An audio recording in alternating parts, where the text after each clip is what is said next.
రండి చూడండి బయటకు వచ్చి త్వరగా రా అని బయటకు రప్పించి తాళం వేసేస్తున్నారు. ఏంటంటే బ్యాంకు దగ్గరికి వెళ్ళాలా, డీటెయిల్స్ తెలుసుకోవాల్సిందే రా అని.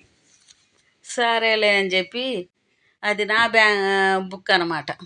అందుకు సరేలే అని చెప్పి బయలుదేరాను అనమాట. నేను ఇంకేది అర్జెంటు తలతోనే ఫేస్తోనే. ఇంతకీ మా పక్కనే ఉందిలేండి, దగ్గరే బ్యాంకు. అందుకు సరేలేని ఎక్కి బయలుదేరాను.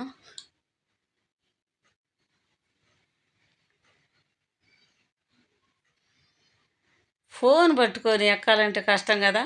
చూడండి నేను ఎక్కారట ఒకట.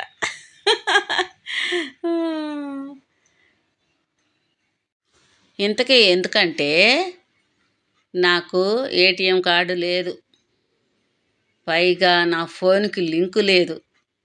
ఇవన్నీ కావాలంట, మళ్ళీ ఫోటో, నా సంతకాలు అన్నీ కావాలని వెళ్ళి మళ్ళీ వచ్చి తీసుకెళ్తున్నారు. అది మరి అవన్నీ కావాలంటే నేను కావాలి కదా, అందుకే హడావుడిగా తీసుకెళ్తున్నారు. మళ్ళీ టైం అయిపోతే వాళ్ళు భోజనాలకి వెళ్ళిపోతారు బ్యాంక్ వాళ్ళంతా, మళ్ళీ కుదరదు. అందువల్ల ఇక నన్ను తీసుకెళ్తున్నారు బ్యాంక్ దగ్గరికి. చాలా దగ్గర చూడండి, మా ఇంటి దగ్గర నుంచే ఇప్పుడు నేను ఈ వీడియో పెట్టాను. ఎంతో దూరం లేదు.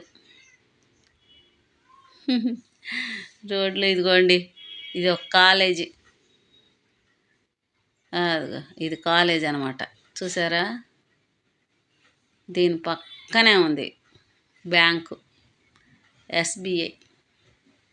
ఆ కాలేజ్ ఇక్కడ వరకు ఉంది చూడండి, ఎంత పెద్ద కాలేజో. ఈడ ఎంట్రన్స్ గేట్ అనమాట.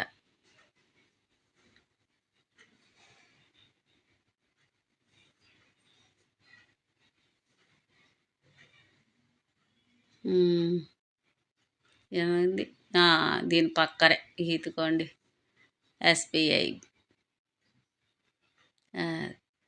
ఈ బ్యాంకులో అన్నీ డీటెయిల్స్ అడిగారు, అందుకని. బ్యాంకులో ఇక ఇప్పుడు ప్రాసెస్ స్టార్ట్ చేయాలి, అందుకని ఇంకా ఆపేయి అని చెప్తున్నారు. జేబు చూసారా, ఫోన్కి ఎంత కిందగా జారిపోయిందో చూడండి, సరిగ్గా చూడండి. చెప్పినా వినరు. చూడండి, బ్యాంక్ నుంచి రాగానే ఇక వంట చేయాలి కదా. అదిగోండి కుక్కర్లో అన్నం వండేసాను. ఇప్పుడు ఇంకా మునక్కాయ, వంకాయ, ఉల్లిపాయలు, పచ్చిమిరపకాయలు, మళ్ళీ దోసకాయ ఒక్క కాయ ఉంటే వేసాను, టమాటా లేకుండా. ఇదిగోండి తాలింపు గింజలు వేస్తున్నాను. వీటితో ఇంకా దప్పలం చేద్దామని డిసైడ్ అయ్యాను అన్నమాట. దప్పలం ఇదిగోండి, ఉల్లిపాయలు, బెండకాయలు రెండు ఒకేసారి ఎగుతాయి కదా. కొంచెం బెండకాయ ఎగితే బాగుంటుంది పై స్కిన్ నూనెలో, అందుకని వేశాను. అంతేనండి. అవి కొంచెం లైట్గా వేగాక అప్పుడు ఇదిగోండి చూసారు కదా, బాగా ఎగిపోయింది. ముందు కరివేపాకు,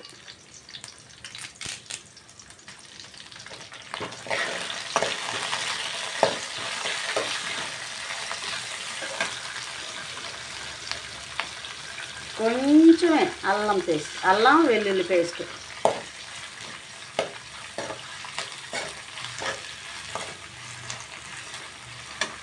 తర్వాత దోసకాయ, తర్వాత మునక్కాయలు, వంకాయలు,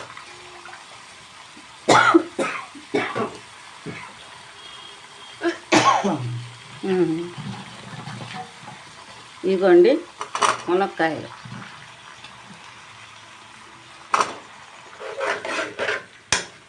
ఏం లేదు.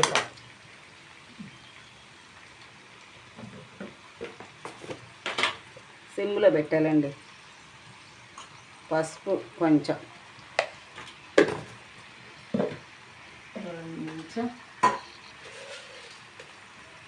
కల్లుప్పు, అంతేనండి. ఇది కాస్త మగ్గేదాకా సిమ్లో ఉంచుకోవాలి. ఇదిగోండి చక్కగా మగ్గిపోయాయి. కాస్త పసుపు ఉప్పులో తర్వాత సాంబార్ పొడి, తర్వాత రొట్టుగారం, తర్వాత కొంచెం కలిపి అంతే.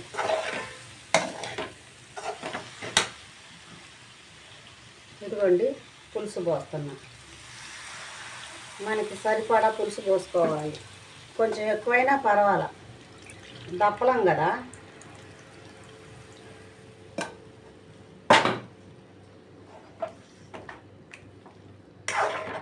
ఇది కొంచెం ఈ నీళ్ళల్లో ఉడకాలి, ఈ పులుసులో. లేకపోతే ఎక్కువ నీళ్ళు అయితే ఉడకవు అన్నమాట.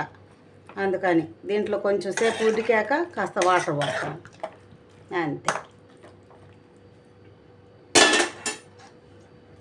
మీకు నచ్చినట్లయితే లైక్ చేయండి, షేర్ చేయండి, సబ్స్క్రైబ్ చేయటం మాత్రం మర్చిపోకండి. ఓకేనా? బాయ్. కామెంట్ పెట్టండి.